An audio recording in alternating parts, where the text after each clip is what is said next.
ஆண்டவராகிய இயேசு கிறிஸ்துவின் இனிய நாமம் மகிமைப்படுவதாக. இந்த இயேசு எப்படிப்பட்டவரோ ஊழியத்திற்கு உங்களை அன்புடன் வரவேற்கிறேன். இந்த நாளிலும் நாம் ஒரு வேத வசனத்தை தியானிக்க போகிறோம். நெகேமியா 2ஆம் அதிகாரம் 4ஆம் வசனம்.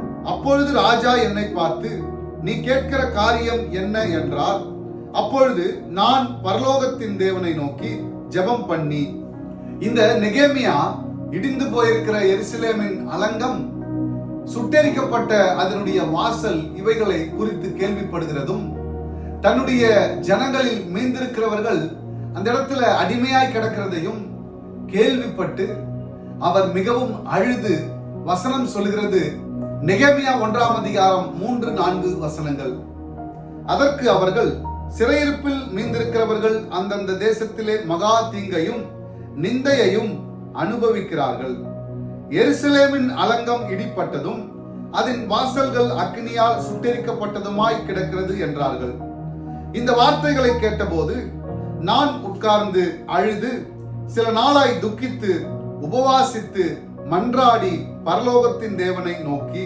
எனக்கன்பானவர்களே, இப்படிப்பட்ட வார்த்தைகளை, செய்தியை கேட்கிற நெகேமியாவுடைய இருதயத்திலே ஒரு பாரமான இருதயம் தோன்றி, அவர் பாரப்பட்டு அவர் அழுது துக்கித்து சில நாட்களாய் அழுகிறார்.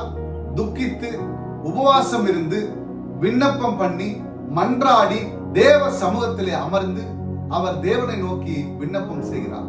இன்றைக்கு நாம் பார்க்க வேண்டிய ஒரு முக்கியமான காரியம், இந்த 2ஆம் அதிகாரம் 4ஆம் வசனத்திலே பார்ப்போமானால், அந்த அரண்மனையில் இருக்கிற ராஜாவிற்கு திராட்சை ரசம் முன்பாக வைக்கப்பட்டிருக்கிறது. அந்த திராட்சை ரசத்தை நம்முடைய நெகேமியாவானவர் எடுத்து கொடுக்கிறார். அப்படி கொடுக்கும் போது நம்முடைய நெகேமியாவினுடைய முகத்தை அந்த ராஜா பார்த்து, நீ துக்க முகமாய் இருக்கிறாயே, இது மனதின் துக்கமே அன்றி வியாதி ஒன்றும் இல்லை என்று அவரிடத்தில் சொல்லி, உன்னுடைய காரியங்களை எனக்கு தெரியப்படுத்து என்று நெகேமியாவினிடத்தில் ராஜா சொல்லுகிறார்.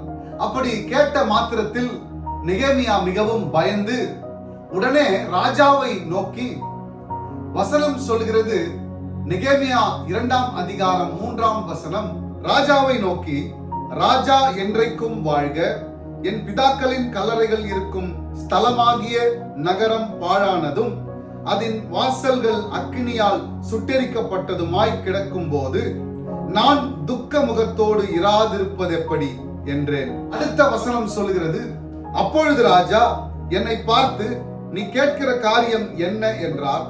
அப்பொழுது நான் பரலோகத்தின் தேவனை நோக்கி ஜெபம் பண்ணி. ஒரு தேசத்தின் ராஜாவானவர் அவரை நோக்கி, உனக்கு ஏற்பட்ட காரியத்தை சொல் என்று கேட்கிறார்.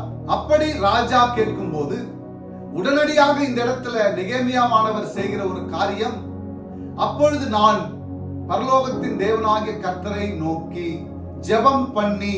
இந்த இடத்துல ராஜா கேள்வி கேட்ட போது ராஜாவிற்கு உடனடியாக அவர் பதில் கொடுத்திருக்கிறார். ஆனால் அப்படி பதில் கொடுக்கிறதுக்கு முன்னமாக ஒரு நொடி 2 நொடியில் அவர் பரலோகத்தின் தேவனை நோக்கி ஜெபம் பண்ணுகிறார் என்பதை இந்த வசனத்திலே சுட்டிக்காட்டப்பட்டு நாம் அதை பார்க்கிறோம். எனக்கு அன்பானவர்களே, இந்த இடத்துல ராஜா கேட்ட கேள்விக்கு உடனடியாக பதில் தருவதை விட்டுவிட்டு உடனடியாக அந்த ஒரு நொடி பொழுது 2 நொடி பொழுதுல தன் தேவனாகிய கர்த்தரை நோக்கி ஒரு ஜெபம் செய்வேன் என்று சொல்லுகிறதை நாம் இந்த இடத்துல பார்ப்போமானால், நம்முடைய வாழ்க்கையில நாம் எப்படிப்பட்ட காரியத்தை உடையவர்களாய், எப்பேற்பட்ட நபரை நம்பியுள்ளவர்களாய் காணப்படுகிறோம் என்பதை நீங்களும் நானும் சற்று கவனிக்க வேண்டும்.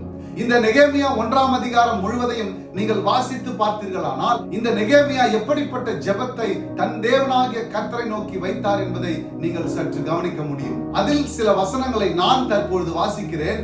நெகேமியா 1ஆம் அதிகாரம் 5 முதல் சில வசனங்கள். பரலோகத்தின் தேவனாகிய கர்த்தாவே, உம்மில் அன்பு கூர்ந்து உம்முடைய கற்பனைகளை கைக்கொள்ளுகிறவர்களுக்கு உடன்படிக்கையையும் கிருபையையும் காக்கிற மகத்துவமும் பயங்கரமுமான தேவனே, உமது அடியாராகிய இஸ்ரவேல் புத்திரருக்காக இன்று இரவும் பகலும் உமக்கு முன்பாக மன்றாடி, இஸ்ரவேல் புத்திரராகிய நாங்கள் உமக்கு விரோதமாக செய்த பாவங்களை அறிக்கையிடுகிற அடியேனுடைய ஜெபத்தை கேட்கிறதற்கு உம்முடைய செவி கவனித்தும் உம்முடைய கண்கள் திறந்தும் இருப்பதாக.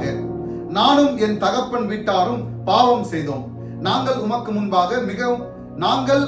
முன்பாக மிகவும் கெட்டவர்களாய் நடந்தோம். நீர் உம்முடைய தாசனாகிய மோசேக்கு கற்பித்த கற்பனைகளையும் கட்டளைகளையும் நியாயங்களையும் கை கொள்ளாதே போனோம்.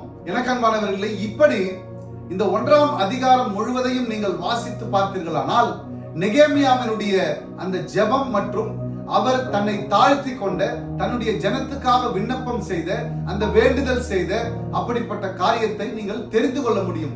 பின்பு இந்த 2ஆம் அதிகாரம் 4ஆம் வசனத்திற்கு வருவீர்களானால் ராஜா கேட்ட கேள்விக்கு மாத்திரத்தில் ஒரு நொடி 2 நொடியில் பரலோகத்தின் தேவனாகிய கர்த்தரை நோக்கி என்ன ஜெபம் பண்ணினார் என்பது நமக்கு புரிய வரும். இன்றைக்கும் இந்த செய்தியை கேட்டுக்கொண்டிருக்கிற எனக்கு அன்பானவர்களே, நம்முடைய வாழ்க்கையில நாம ஒரு விஷயத்தை கேள்விப்படுறோம், அதற்காக துக்கிக்கிறோம், அதற்காக உபவாசம் பண்ணுகிறோம், அதற்காக அழுது புலம்புகிறோம், அதற்காக நெடுநாள் காத்து கொண்டிருக்கிறோம், வேதனையோடும் வலியோடும் காணப்படுகிறோம், அளவில்லாத ஒரு துக்கத்தை இருதயத்தில் வைத்துக் கொள்கிறோம். இப்படி பலவிதமான காரியத்தை நாம் சொல்லிக்கொண்டே போனாலும் அவர் தேவனாகிய கர்த்தரை நோக்கி விண்ணப்பம் பண்ணுவார் என்றால், இன்றைக்கு நீங்களும் நானும் அப்படிப்பட்ட விண்ணப்பம் பண்ணுகிறவர்களாய் காணப்படுகிறோமா என்று நீங்கள் சற்று கவனிக்க வேண்டும்.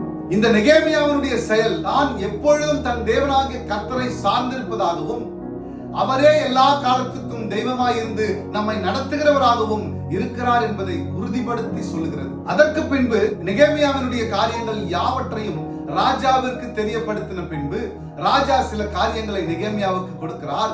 அப்படி கொடுக்கும் போது அந்த இடத்திலே நெகேமியாவினுடைய வார்த்தை சொல்லப்படுகிறது. நெகேமியா 2ஆம் அதிகாரம் 8ஆம் வசனம், என் தேவனுடைய தயவுள்ள கரம் என் மேல் இருந்தபடியால் ராஜா அவைகளை எனக்கு கட்டளையிட்டார். இன்றைக்கும் இந்த செய்தியை கேட்டுக்கொண்டிருக்கிற எனக்கு அன்பானவர்களே, ஒரு ஜெபத்தினுடைய பவர் என்னன்னு நீங்க இந்த நெகேமியா 1ஆம் அதிகாரம் 2ஆம் அதிகாரம் முழுவதையும் வாசித்து பின்பு நீங்கள் தெரிந்து கொள்ளுங்கள். அந்த ராஜா நெகேமியாவினிடத்தில் கேள்வி கேட்ட ஒரு நொடி 2 நொடியில் தேவனை நோக்கி விண்ணப்பம் பண்ணினார் அப்படின்னு இந்த வசனம் சொல்லுது. சோ என்னென்ன விண்ணப்பம்லாம் பண்ணார்ன்றத நீங்க 1ஆம் அதிகாரம் முழுவதுமாய் வாசித்து பாருங்கள். குறிப்பாக இந்த செய்தியை கேட்டுக்கொண்டிருக்கிற எனக்கு அன்பானவர்களே, எந்த ஒரு செய்தியா இருந்தாலும், எதை நீங்கள் கேள்விப்பட்டாலும், என்ன துக்கத்தில் நீங்கள் காணப்பட்டாலும், எந்த ஒரு கடன் பிரச்சனையில, துக்கத்துல, வியாதியில, ஏதோ ஒரு சூழ்நிலைகள்ல நீங்கள் காணப்பட்டாலும், நீங்கள் எந்நேரமும் தேவனை நோக்கி ஜெபம் பண்ணி தேவ தயவை பெற்றுக் கொள்ளுகிறவர்களாய் நீங்கள் காணப்பட்டால் உங்களுடைய வாழ்க்கையில அப்பேற்பட்ட தயவை சில மனிதர்கள் மூலமாக நம்முடைய தேவனாகிய கர்த்தர் உங்களுக்கு கிடைக்க பண்ணுவார். இன்றைக்கும் நம்முடைய வாழ்க்கையில ஒரு மனிதனுடைய தயவு கிடைக்கும் வரைக்கும் தேவனை நோக்கி நாம் அமர்ந்திருக்கிறோம். ஆனாலும் அப்படி ஒரு மனிதன் கிடைத்து விட்டால் தேவனை மறந்து தன்னுடைய எல்லா சூழ்நிலைகளுக்கும் ஒரு மனிதனையே சார்ந்திருக்கிறவர்களாய் காணப்படுகிறோம். இந்த நெகேமியாவினுடைய செயல்களில் இருந்து நாம் பார்ப்போமானால் எந்த நேரத்திற்கும் ஒரு மனிதன் மனிதனாகவே காணப்படுவான், தெய்வம் தெய்வமாகவே காணப்படுகிறார் என்பதை இந்த நெகேமியாவினுடைய புஸ்தகத்திலே நாம் அறிந்து கொள்ளலாம். ராஜாவையே எனக்கு தெரியும், முதலமைச்சரையே எனக்கு தெரியும், மந்திரியையே எனக்கு தெரியும்னு சொன்னாலும் சில காரியங்கள் தேவன் அனுமதிக்காம, தேவனுடைய தயவு திட்டம் இல்லாம நம்முடைய வாழ்க்கையில நடக்காது என்பதை நீங்களும் நானும் சற்று தெரிந்து கொள்ள வேண்டும். இன்றைக்கும் எத்தனையோ எதிர்பார்ப்புகளோடு, தேவைகளோடு, பொருளாதார தேவைகளோடு, இப்படி ஏதோ ஒரு தேவைகளோட, கஷ்டத்தோட, மனபாரத்தோட நீங்க இருக்கலாம். ஆனா தேவனை நோக்கி நீங்கள் ஜெபம் பண்ணுங்கள். அன்றைக்கு நெகேமியாவினுடைய ஜெபத்திற்கு பதில் வந்தது என்றால் இன்றைக்கு உங்களுடைய ஜெபத்துக்கும் என்னுடைய ஜெபத்துக்கும் பதில் தருகிற ஒரு நல்ல தெய்வத்தை உடையவர்களாய் நாம் காணப்பட்டு கொண்டிருக்கிறோம். இன்றைக்கும் நமக்காக பதில் தருகிறவர் மாத்திரம் அல்ல, அவருடைய ரத்தத்தையே நமக்காக தந்திருக்கிறார், அவருடைய சரீரத்தை தந்திருக்கிறார், அவர் ஜீவனை தந்திருக்கிறார். அப்பேற்பட்ட என்னுடைய இயேசுவை நாடுங்கள், என் தேவனாகிய கர்த்தரை தேடுங்கள். அவர் உங்கள் வாழ்க்கையில் ஒரு அற்புதத்தை செய்ய வல்லவராய் இருக்கிறார். Thank you. God bless you.